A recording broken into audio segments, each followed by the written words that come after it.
Right, thank you, Claire. Fortunately, Nicholas can't make it today. I think so he won't be here, so we're going straight to John Sullivan, who will be talking about how the urban forests of Ōtautahi-Christchurch affect the citywide biodiversity patterns and trends over 20 years. Or that one, okay. No, you keep that one, okay. Okay, kia ora tātou. Thanks for a really fascinating day. I've learned a heap today. Hang on, let me get the thing.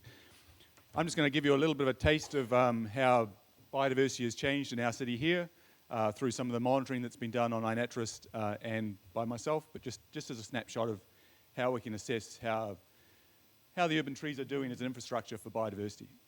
And it will build on one of the points that Margaret made earlier. If I can advance it. There we go. Figured I'd start with this. This is Armagh Street in the middle of Christchurch in 1860. There we go.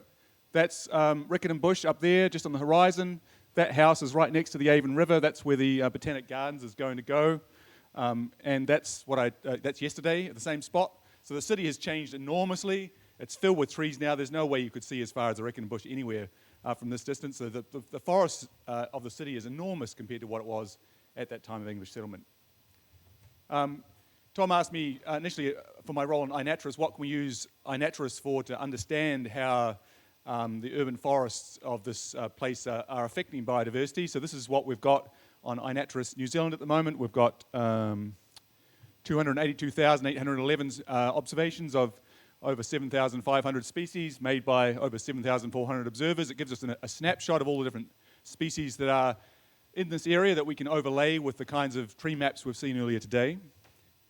If we go beyond that, though, and look on GBIF, the Global Biodiversity Information Facility, which pulls together all of the publicly available biodiversity data, including the research-grade stuff from iNaturalist, all of eBird, we get to 407,000 observations of just the Christchurch district that we can then start to lay onto all your fantastic maps of trees. But, which is why I'm up here saying, is that that's 407,000. So far, over the last 20 years, I've made, what goes off the side, 1.584522, so 1.5 million observations just by myself in this area. And so this is the map of where I've gone over this whole time. Everywhere I go now, I just use my phone to record what I've seen. So one person just on their bike ride to work and going for weekend runs can make 4 times as much observations as everybody else has made in their entirety. So we're not really trying in terms of biodiversity monitoring, which gets to Simon's point this morning. We can do a lot better in this space than we are so far. But this data is still a bit of a mess. I'm still working on it. It's available if you want to play with it, but I can't get it online just yet because it's not clean. But talk to me if you want to play with it. I'm just going to show you a few pictures of it just to show you some of the snapshots of the kinds of patterns that are emerging. There's about 300 species that I'm tracking over time everywhere I go now. And there's just to emphasize how little everybody else is doing. This is GBIF again. So that's my bike ride to work. These are all my run routes through the city, all mapped out on GBIF just from my iNaturalist observations. So here, just if you're interested in how I do it, anybody can do this. Monitoring is really easy. We just don't have a culture of doing it in New Zealand. We could be doing a lot more than we are. So I've got a little app. I just push a button and talk to it. Goes into my computer. I either say male bellbird song left mid 1 in spoken, or I type in a little shorthand for the same thing. That goes up to Amazon Transcribe, which then transcribes it almost 100% accurately, but not quite. Gets cleaned up by R, and I've got a big data set I can start to map.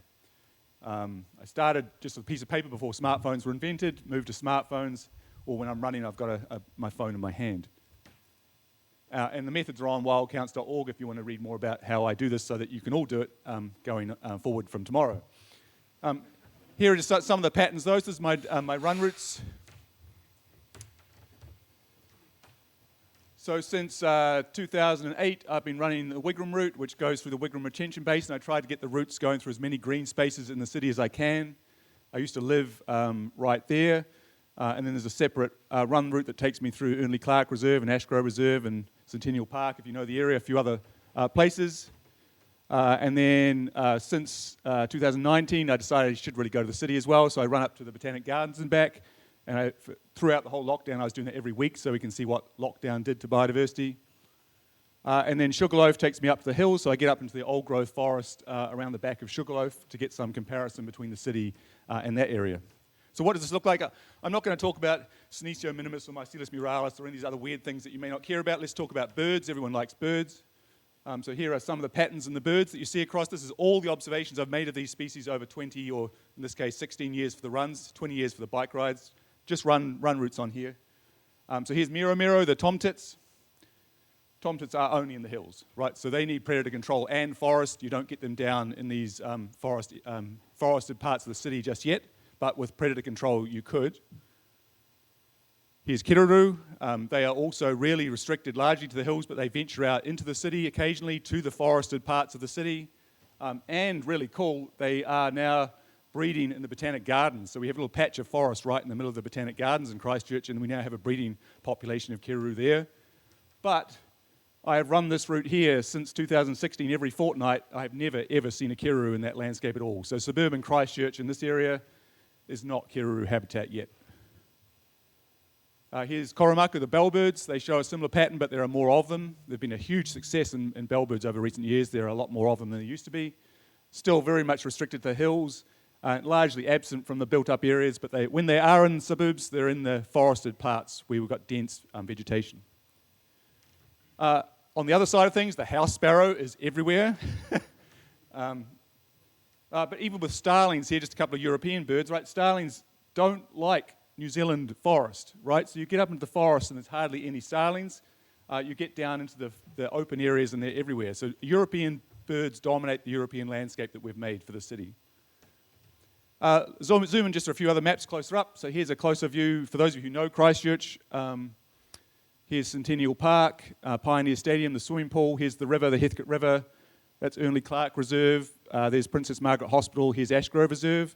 These are all the riro, the grey warblers I've seen and heard. And for me, this is important because this is the patches of native forest are here, here, here, here, and here. But over here, we've got a street, Rose Street, which is covered in nice, large, old, deciduous European trees. Here's Summerfield Street, which has none of those street trees. They don't care, right? I mean, they're not really trees for them. They want forest, right? They want patches of native forest, the dense stuff with the shrubs and the tangle and the leaf litter and the insects to feed on. Whoops. So most of the city at the moment, a tree is not a tree. This is Gainsborough Park, which is a woodland with some European deciduous trees in it. That's house sparrow habitat, right? That's not native biodiversity. That's not native bird habitat at all. This is Ernley Clark Reserve, which has a canopy of old English trees, but understory of native plants. That's where you see the bellbirds and the kiruru and the grey warblers and the fantails, all that stuff. They need that kind of place. We need more of that kind of place to get biodiversity back in the city. A few more just snapshots before I close off. Check the time. Yep. So here's Gainsborough Park, where I started. I used to play with my daughter. We just lived down the road from here. This is a typical Christchurch park with open grass and a few standing European deciduous trees, oak trees and aces. Here's house sparrows, and here's Ernley Clark Reserve as a comparison, those two photos I showed you. Here's the fantails by comparison. Fantails love Ernley Clark Reserve. There's hardly any I've seen over the whole 16 years of my run routes every fortnight in this habitat. Same with the bellbirds. Bellbirds love Ernley Clark Reserve. I've hardly ever heard or seen them in that area. Same again with the riro, the grey warblers, one there and one there over 16 years, right? So that's not a good habitat for them either. And then here's kiruru, which really still don't like the city very much unless you're close to the hills. So I've had a few of them in Ernley Clark. I've never had one in this area at all on any of my runs.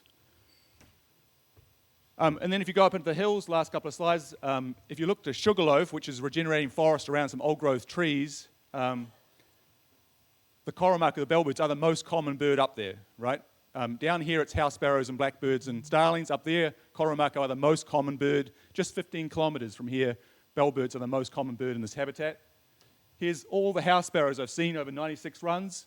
Miro, the tomtits, are more common in that forest than house sparrows are, right? So make the right habitat, you'll get the right species. So in conclusion, we talk about urban forests, but in the eyes of native forest birds, we aren't making urban forests, we're making urban woodlands. That's not their habitat. We need more urban forest in our urban areas so people can enjoy these birds. And just a plug, if you want to add more onto these maps, the City Nature Challenge at the end of this month for 4 days is going to get everyone out trying to fill in the map and put more dots on those maps for where things are. Okay, thanks.